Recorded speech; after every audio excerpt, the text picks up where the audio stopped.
एक और बांग्लादेश में हिंदुओं पर अत्याचार का गंभीर मुद्दा, तो वहीं देश में इस मुद्दे पर जारी सियासत है। योगी आदित्यनाथ बांग्लादेश में हिंदुओं पर अत्याचार का जिक्र करते हैं तो विपक्ष की भूमिका पर भी सवाल खड़े करते हैं, जिसे लेकर बयानों का लंबा दौर भी अब जारी है। सुनिए और देखिए।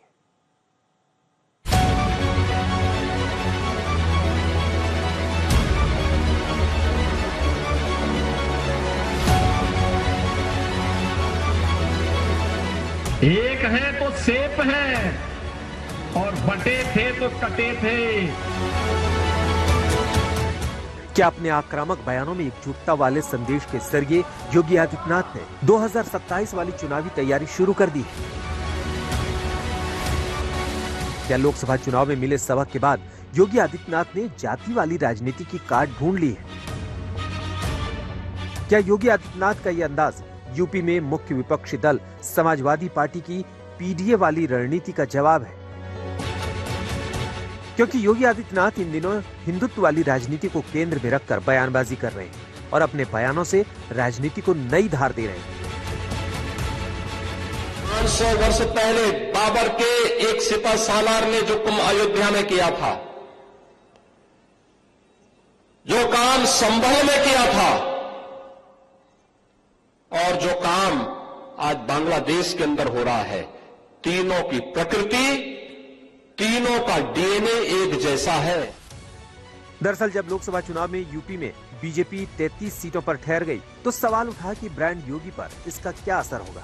लेकिन लोकसभा चुनाव के बाद हरियाणा के विधानसभा चुनाव हुए और योगी इस चुनाव में बटेंगे तो कटेंगे वाले नारे के साथ प्रचार को पहुंच गए। कहने के लिए आया हूं कि बटे थे तो कटे थे,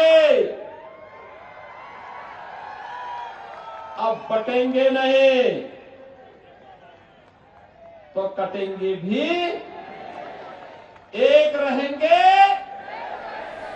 सेफ रहेंगे। योगी आदित्यनाथ के इस नारे का चुनावी जंग में जबरदस्त असर दिखा। हिंदुत्व का उनका ये मॉडल वोटरों के सिर चढ़कर बोला, जो चुनावी नतीजों में साफ दिखाई दिया। वैसे तो कई चुनाव में योगी आदित्यनाथ के नए नारे आते रहे, जैसे 2023 के यूपी निकाय चुनाव के दौरान योगी का नारा नो कर्फ्यू नो दंगा, यूपी में सब चंगा खूब चला। आज यूपी नो कर्फ्यू नो दंगा, यूपी में सब और चंगा। नो कर्फ्यू नो दंगा, यूपी में सब चंगा। रंगदारी ना फिरौती, अब यूपी नहीं है किसी की बपौती। फिर हरियाणा महाराष्ट्र चुनाव के दौरान बटेंगे तो कटेंगे का नारा खूब चर्चा में रहा। इन नारों का फायदा सीटों में भी दिखा। वहीं उत्तर प्रदेश में उपचुनाव के दौरान योगी आदित्यनाथ ने नया नारा दिया था, कहा कि जहां दिखे सपाई वहां बिटिया घबराई। और बहनों और भाइयों, आज मैं कह सकता हूं कि जहां दिखे सपाई वहां बिटिया घबराई। आपने देखा होगा उनके कारनामों को। अयोध्या में नजारा आपने देखा होगा, कन्नौज में देखा होगा। ये नया ब्रांड है समाजवादी पार्टी का। अब संभल में 24 नवंबर को हिंसा के बाद हो रही राजनीति के बीच योगी आदित्यनाथ अपने सख्त बयानों से साफ संदेश दे रहे हैं। बांग्लादेश पाकिस्तान का हवाला देकर एकजुट रहने की बात कह रहे हैं। बांग्लादेश में जो कुछ हो रहा है वो किसी से छुपा हुआ नहीं। पाकिस्तान में इससे पहले जो कुछ हुआ वो किसी से छुपा हुआ नहीं। आखिर ननकाना साहब हम सबसे कब तक दूर रहेगा? और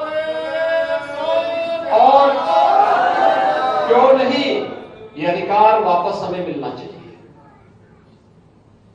अगर यह सूझबूझ 1947 में दिखाई होती तो संभवतः नगर कीर्तन यात्रा में आने वाला व्यवधान वहां पर नहीं देखने को मिलता।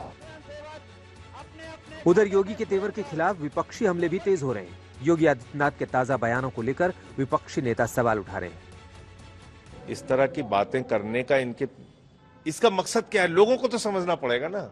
इसका मकसद ये है कि आप किसान के फसल के दाम पे बात मत कीजिए, अपने रोजगार पे बात मत कीजिए, यूपी के स्कूल 50,000 जो बंद हो रहे हैं उस पर बात मत कीजिए, बिजली महंगी हो रही है उस पर बात मत कीजिए। तो इन बातों को कहने का मकसद क्या? आप भी इन पे सवाल नहीं पूछते, आप भी इन सारे सवालों को पूछते हैं कि भाई बाबर हो गया और ये हो गया वो हो गया। तो इसके पीछे के असली मकसद को उत्तर प्रदेश की जनता को समझना पड़ेगा, वरना ये क्या है, तो इनका तो काम आराम से हो रहा है ऐसे भड़का भड़का के। चुनावा मुख्यमंत्री जो पद पे आसीन हो, लॉ एंड ऑर्डर मेंटेन नहीं कर पाता और इधर उधर की बात करके लोगों को मूर्ख बनाने का, लोगों का ध्यान हटाने का काम करता है, मैं इसको सही नहीं मानता। मैं मानता हूं कि वो जिस पद पे उस पद की गरिमा बनाए रखने के साथ साथ उनको इस तरह के जो है शब्दों का प्रयोग करना चाहिए कि लोगों में विश्वास पैदा हो कि मुख्यमंत्री बहुत सारे मामलों पे संवेदनशील हैं और वो उनको चाहिए कि दंगा और इस तरह की चीजें और लॉ एंड ऑर्डर जो है वो खराब ना हो। विरोधियों के इन हमलों के बीच योगी आदित्यनाथ अपने बयानों से हिंदुत्व और भगवा की गोलबंदी की तैयारी में दिख रहे हैं और यही वजह है कि उनके हमले और तीखे हो रहे हैं। आज तक ब्यूरो।